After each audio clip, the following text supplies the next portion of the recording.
Good afternoon, everyone. Welcome to our special Tuesday Live.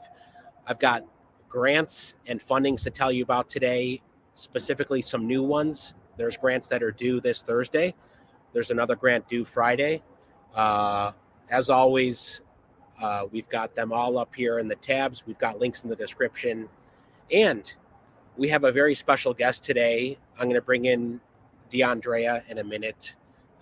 As always, it's so great to see so many of you. I do want to hear where you're watching from because specifically, speaking of California, where Diondraya is based, we have a new California grant, and we have some other state-specific grants. So I want to hear where you're watching from today because our team's hard at work finding more local grants. So there's a couple national grants I'm going to tell you about today that are up on the Skip dashboard and the Skip app, and there's some new local grants. So, and apologies in advance for the background noise today. Hopefully you can all hear me okay. All right, shout outs to Minnesota, LA, we've got Columbus here, South Carolina, Mahone City, PA, Wisconsin, Atlanta, Tyler, Texas, New York, where I am today, North Carolina, Hawaii. Great to see so many of you. Philadelphia, Indianapolis. So as always, love seeing so many of you every single week. Now, first things first, we've got more webinars coming this week. So this is right now the latest grants. Again, 2 are due this week. I'm going to explain. On Thursday, if you want to tune in, I'm joined by Greg, and Mark from our team. We're going to talk about 10 technical marketing tips to grow your business revenue. So join in for that this Thursday, same time. And then next Tuesday, even more grants. Before you do anything, we have our June grants that are now live. So if you want to enter our $1,000 grants this month, they are now live on the Skip app. And there you go. Good to see so many of you. Any grants for New York? Yes, there are, Melissa. And good to see so many familiar faces. And without further ado, I want to bring in Diondraya. How are you? I'm great, thanks. How are you? Doing great. It's so great to meet and have you on in front of the Skip community. Excited to be here. I know there's lots of really fun stuff happening with the app and all the grants that are coming up, so I'm happy to be aboard. Yeah, as we talk through the grants together today, definitely want to hear your perspective, but let me give a quick introduction. Thrilled to have Diondraya. Let me show you their effort here. She's the founder of Mindset Milestones, incredible entrepreneur who's interested in what we're interested in, which is educating future entrepreneurs, existing entrepreneurs, helping them understand how to set goals and move towards, creating successful businesses, which we're all here to do. So, Diondraya, would love to hear briefly how you got started, because it's been impressive. You have a great audience now as well. We have links in the description. You have a TikTok community and Instagram community and YouTube. Yeah, we're definitely working on. I think TikTok has grown the fastest for sure. I think people are just really interested in information, and part of the reason why I got started was because when I got to college, so I went to UCLA for undergrad and I learned a lot there, but I also was seeing that there was a lot of confusion amongst my peers about what do you do with your degree, how many jobs are actually available to you, and then how do you get them. And all of the people that I was talking to were so concerned about, I don't know how to negotiate a salary, I don't even know what kind of company or what kind of job I want to do. And it got me thinking about why we don't have enough preparation for what it's like to kind of start in the real world in this way at younger ages. And so I was really interested in that. And at the start, especially for young women, because not only are you dealing with this sort of lack of information, but also the lack of representation and support and need for mentorship. And so I was interested in filling those gaps. So I started out writing the curriculum, That took about 2 or 3 years to get the first iteration of that done. And then we sold to some organizations, and then we built curriculum for teachers specifically. And now we license our curriculum to after school programs, nonprofits, inside of schools, even adult programs like community colleges. Anyone who's looking to build an entrepreneurship program for beginners that helps people think through how they can build a solid idea that has a strong customer, that has a good sense of the problem that they're solving, so that they can feel ready to launch, like they have something valuable to share. That's incredible, and so important. Same exact mission, like I mentioned. Just how do you get resources to people and inspire them to create businesses and create companies? Small businesses are 99.9% of all U.S. businesses. I have a follow-up question. I have a few follow-up questions for you, but I want to dive into some of the grants. Yeah. And then I'll ask my follow-up question. But and also want to hear your take on our grants. I know you're very familiar with the Skip app and the Skip dashboard. I just want to say a thank you to our entire team, by the way, who works tirelessly to find these grants. Well, there are two that are due this week, so I want to start there. First is the Jobber. Let me find it here. Jobber grants. So, Diondraya, I don't know if you've come across this, but this is from $2,500 to $15,000. You need to apply by Thursday. It's a very quick application if you are a home service business or aspiring home service business. This is what I like the most about this, is that you don't have to have a business now. If you just want to do a home service business, you can apply. And how many? I'd love to hear in the comments how many folks have already applied for this. It's a type form that you can go through in 5 minutes. Anyone apply for this already? Rudell asked this: are there grants for school currently enrolled? Diondraya, I know you're working with and partnering with K through 12, but I guess Rudell, maybe you're talking about college. Do you know any education grants? Well, I don't know. I haven't seen any recently, but what I will say is that I got a lot of my early grants while I was in undergrad and also in grad school. There's a lot of grants that are specific to university students. I think the best thing to do would be, if you're not enrolled in a university, it says that you're currently enrolled, so I'm not sure if that is university, but if you are enrolled in a current university, look at the institutions around you, and also see if your institutions have entrepreneurship offices. So I was very close with the entrepreneurship office at UCLA. We had a newsletter that went out every week that always had new grant opportunities. I found at least got about $25,000 of my grants from different sources that were specifically for college students. There's a lot of money being invested specifically in entrepreneurship for college. So if you're enrolled in a university, definitely look at your local institutions. Yeah, Rudell says she's enrolled in a university, and that's great. Definitely. I do want to. Amy asked a good question here. My problem is I keep getting turned down for the grants. Where do I get help writing a proposal? Well, Amy, we can help you there. So would love to connect. But I guess, Diondraya, have you seen this?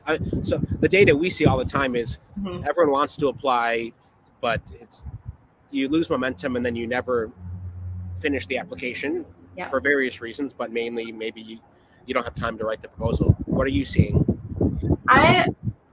I'm finding that a lot of people, because I get a lot of questions about this. Can you help me write a grant? Can you help me write a grant? Questions, emails all the time. And the biggest problem I'm seeing is actually that people feel like they don't have the writing skill to start writing. So even less so than the motivation, a lot of people that I run into physically don't feel like they have kind of the capability to write something that represents their business well. And that's a piece of kind of my own experience that I think I undervalued, which is, all of the writing training that I've received between undergrad and my grad programs. I'm very comfortable with that, which is why I kind of, was able to jump into the grants process without a lot of support. But I think that's one piece of it, is thinking about like, just write what you feel. And one thing that I like to do is, if there's in Google Docs, there's the voice to text tool. I will put all of the grant questions in that document. And then when I get to each question, I will press the little microphone under tools, and then I will just say whatever comes to mind. If somebody asks me, what does your business do? I would tell the computer, tell the little microphone exactly what I do. And then you can go to some, different resources, whether you have a friend who's an editor, or you just ask ChatGPT to take this and adjust it for grammar and spelling. But there are lots of ways to kind of fill in those gaps. That's a great point. So specifically for Jobber here, for those of you who want to get this in, and by the way, it does say, commercial cleaning, landscaping, residential, contracting, painting, HVAC, pool maintenance, mobile car detailing. So those types of businesses, due Thursday, end of day. I'm just going through this right now. You can see this example answer I put in. You only need to write about 2 paragraphs. That's it. So if this is relevant for you, or you're thinking about a home service business, or someone who has, go check it out. The link is in the description. The second one that's due Friday is the eBay Up and Running grant. It's through Hello Alice. Let me just say who's eligible here. You must be a new eBay seller who joined between last July and April of this year. So if you're an eBay seller, if you know someone who is, flag this for them. It's another good opportunity. There's a few more that I just want to bring up quickly. This is the California one that I mentioned. And by the way, thanks to everyone who shared where they're watching from, because, and Diondraya, you're in California and you just defended your dissertation. So I want to hear more about that in a minute. But for California businesses, for small and medium-sized businesses, you can get $20K to $200K grants. They can be used for consulting services, equipment purchase and training, new hires of individuals with disabilities, and the application you need to complete by December. So, Diondraya, what's your take on this? I love this. I think that this is a great option. I know for me, like, I am a small business and we have one full-time employee and then a part-time employee and a contract like 1099 person who works with us regularly. And there is so much value in having funding to just think through, like, what are the things that we need to upgrade, or accessing people who can support you if you don't have the capacity to hire an additional person full-time, or no one who can kind of jump into the process with you without a full-time salary. So I think that this is a really great opportunity for scaling. Absolutely. And just want to shout out Robin here for saying the Jobber grant was easy to apply for. Glad you got that in. And yeah, there's some other people are asking about other state grants. So we're going to publish more soon. There's a new New York one. There's a couple other states we'll publish. And Cassandra, thanks for the hello, one of our Skip grant winners, which is a good segue into the June Skip grants. We decided we're going to do $1,000 grants again this month. helloskip.com/1K to enter. If you want to learn how to get extra entries this month, go follow us on Instagram, hello.skip. Tomorrow I'm going to post how you can get extra entries into our grants this month. But Cassandra, I think you won last month or the month before. I can't remember now, but great to see you. And so where's our grant? Oh, here it is. Okay. You need to enter by June 26th to be eligible to win one of our grants. Yeah, but Diondraya, would love to hear about your dissertation a little bit, because I know it's related to what you're passionate about and what we're talking about today.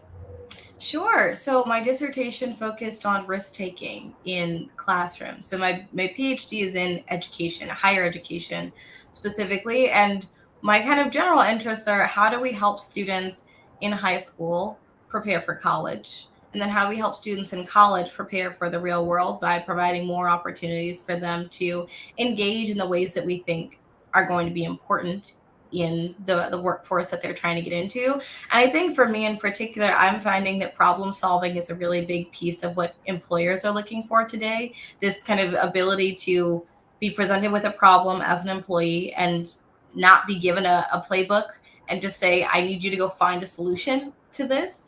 That's a skill that I think is going to be really important, and also one that makes people more valuable to companies that they work for, especially in the midst of layoffs and kind of all of this job insecurity. And then also just being able to recognize opportunities for yourself. So I study risk taking partially because I think it's interesting in terms of how we're interacting with the classroom, but also in terms of thinking about how do the risks that we take, how are those impacted by who we are, what we have, the identities that we hold, and the rooms that we're in. And I think this applies really well to business, right? If you are someone who has parents with lots of money or a trust fund to fall back on, and you're like, well, I'm going to go take this risk and start this business.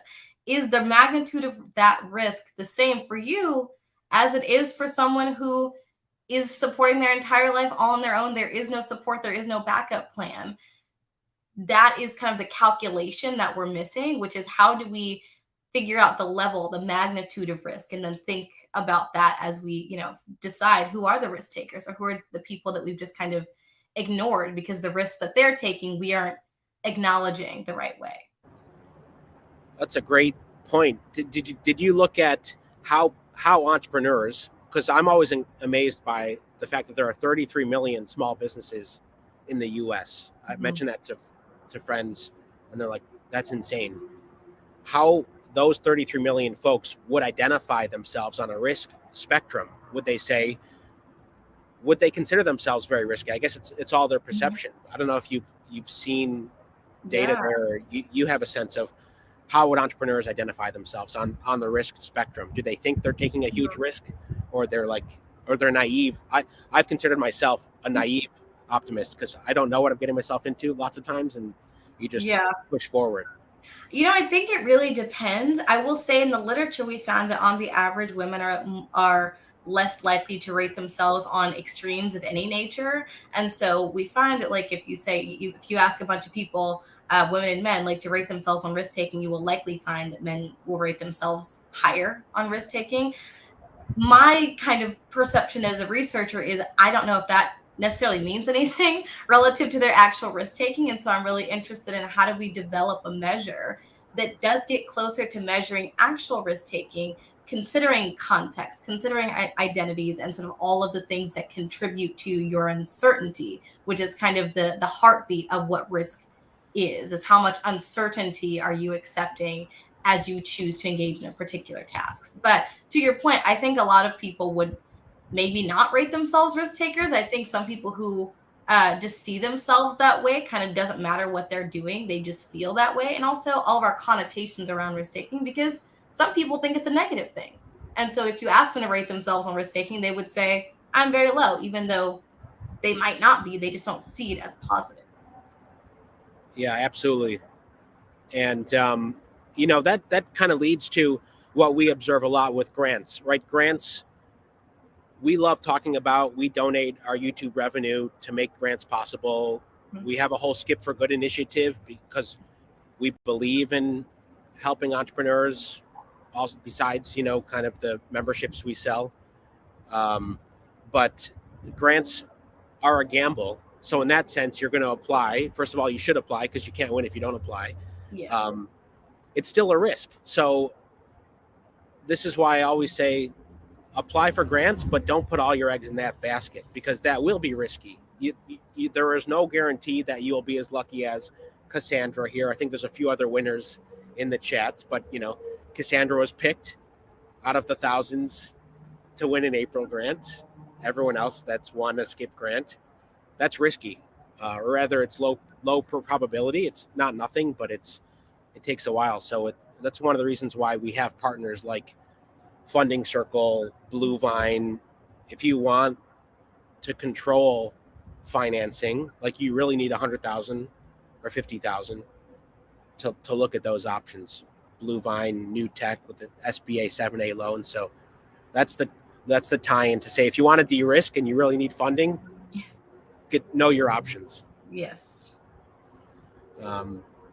What surprised you the most, Diondraya, in working with entrepreneurs and educating entrepreneurs?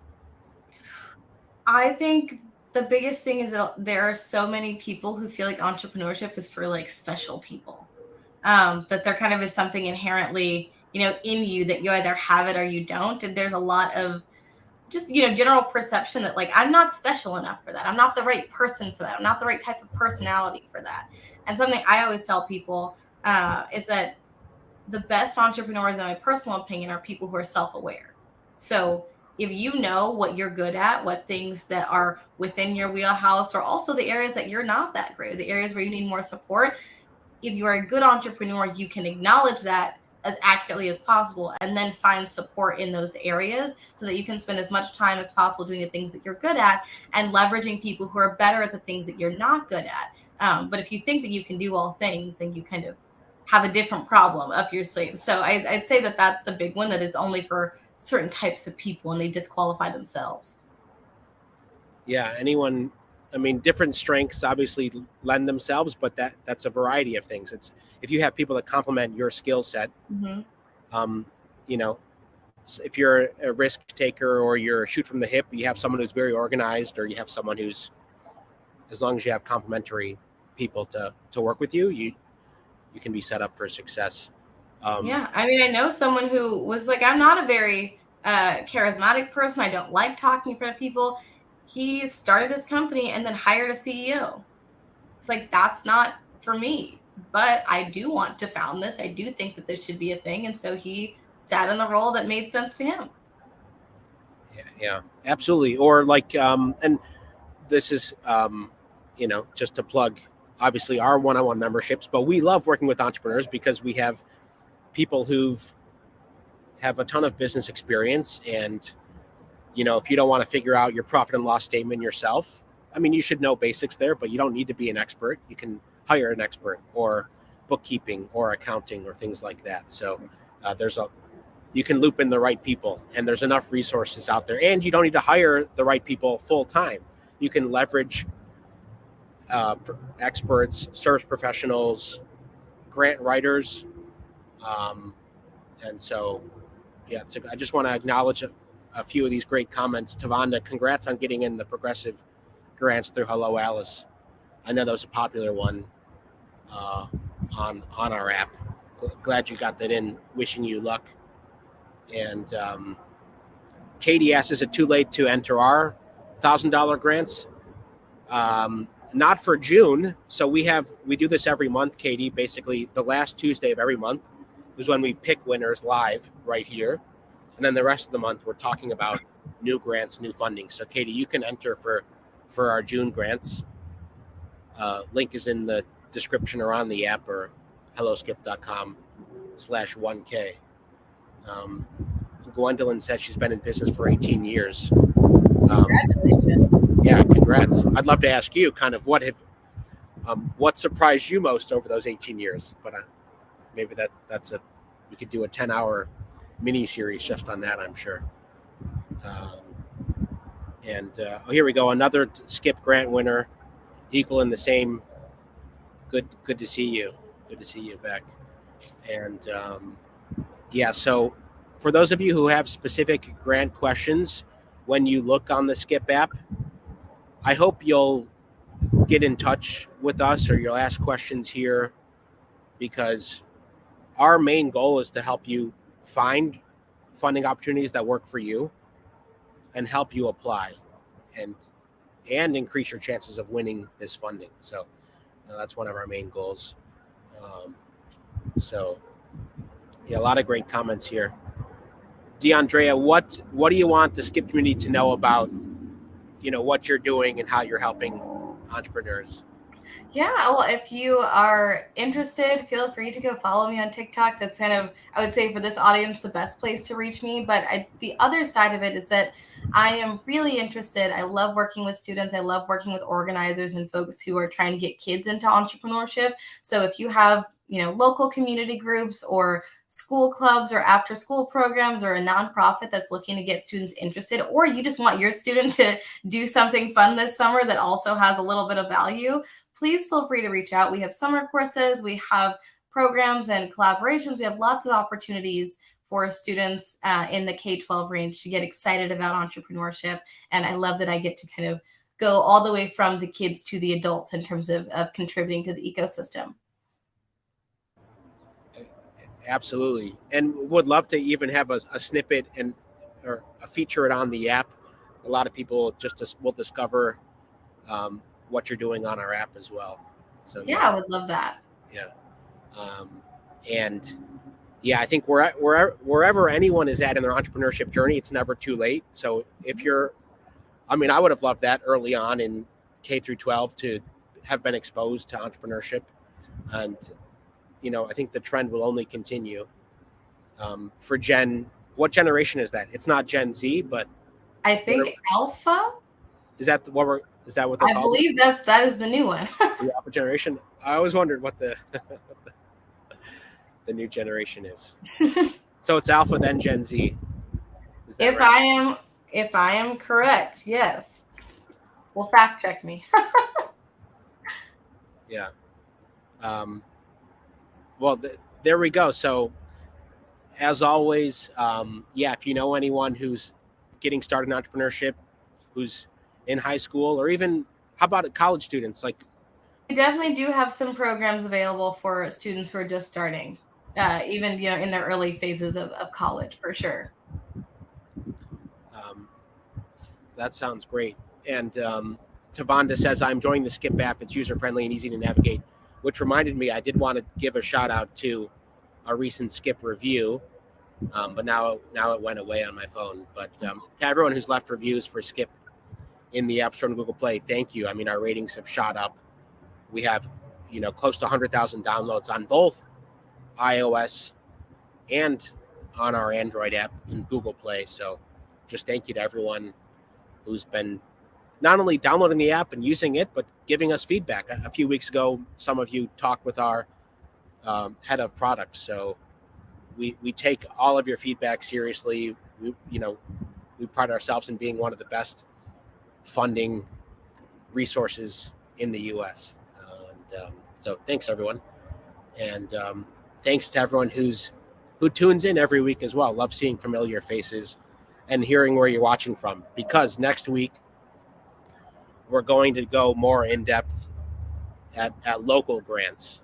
So we'll talk about some of the states you mentioned today and get into some of that. So, but Diondraya, it's such a pleasure to have you here today. I hope everyone could hear me okay. I had to be outside because the internet was down and there's a whole thing, but I know there's some highway noise today. But Diondraya, thanks so much for joining. No problem. It was a great time. Yeah. And please, everyone, go check her out and what her team's doing on TikTok and other social medias and the website as well. We've got the links in the description. And we'll do an in-depth podcast soon because I have 100 more questions. Looking forward to it. Well, good to see everyone. And as always, for the great comments, Gwendolyn, thank you. I like you, Skip, and your channel. And on behalf of our entire team, which is working incredibly hard to help entrepreneurs and small businesses, shout out to them. Until next time, hope to see many of you Thursday when we go live to talk about tactical marketing you can do today to grow business revenue. So that's Thursday at 3 p.m. Eastern. And until then, hope you all have a great rest of your Tuesday. Bye-bye, everyone.